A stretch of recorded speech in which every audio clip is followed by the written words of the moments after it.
पश्चिम बंगाल की राजनीति में हर बार नए परिवर्तन आ रहे हैं। मैं इस समय हूं पाशा साहब के साथ।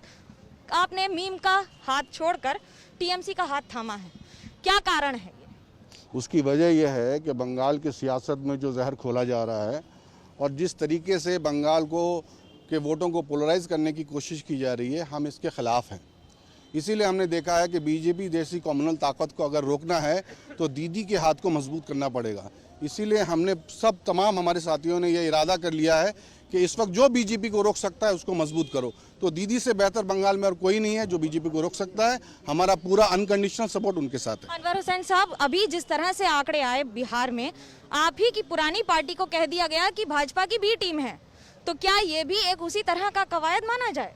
जरूर, क्योंकि ये सारी चीजें साबित कर रही हैं कि ये जाके बीजेपी के लिए ये रास्ता क्लियर कर देते हैं। ये वहां पर ऐसी पॉलिटिक्स करते हैं तो एक सीट पर अगर ये लड़ते हैं तो बाकी की 5 सीटें पोलराइज हो जाती हैं। वो सीट ये जीते या हारे इससे कोई फर्क नहीं पड़ता, लेकिन जो पोलराइजेशन से जो नुकसान हो रहा है वो बहुत ज्यादा है, उसको हमारी कौम बर्दाश्त भी नहीं कर सकेगी। जब आप बात कर रहे हैं कौम की, तो ये भी कहा जा रहा है कि तृणमूल कांग्रेस खुद बार बार यहाँ पर जिस तरह से पोलराइजेशन करवा रही है उसके आरोप लग रहे हैं। टीएमसी कैसे पोलराइजेशन करा सकती है, बताइए, कहाँ कराया उन्होंने?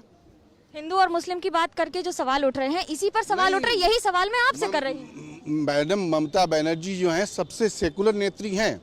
अब इसको कुछ लोग ऐसा दिखाते हैं कि वो अपीजमेंट पॉलिटिक्स कर रही हैं, मुसलमानों की तरफदारी कर रही हैं, तो वो इस जगह गलत हैं। क्योंकि अगर ममता बनर्जी अगर मुसलमानों के इमाम भत्ता देती हैं तो पुजारियों को भी देती हैं, लेकिन इमाम भत्ता को हाईलाइट किया जाता है, पुजारियों को जब दिया गया वो हाईलाइट नहीं किया गया। इसी तरीके से बहुत सी ऐसी चीज़ें हैं जो ममता दी ने किया है, जो सबके कन्याश्री है, रूपश्री है, ये किसके काम आ रहा है? आम आदमी के ही काम आ रहा है ना, उसमें हिंदू मुसलमान सब है। पुरानी पार्टी का ये आरोप है कि कुछ पैसों के लिए कई नेता टीएमसी जा रहे हैं, इसमें कितनी सच्चाई है? और आने वाले दिनों में इसे कह रहे हैं कि अगर कुछ चले भी गए तो कोई नुकसान नहीं। देखिए, ये बात तो वो खुद कहते हैं। जब उनसे पूछा जाता है कि बीजेपी से आपने पैसा ले लिया, तो उन्होंने कहा हाँ आप ही के घर में लिया है। तो मैं भी कहूँगा कि ये डीलिंग उनके घर में ही हुई है।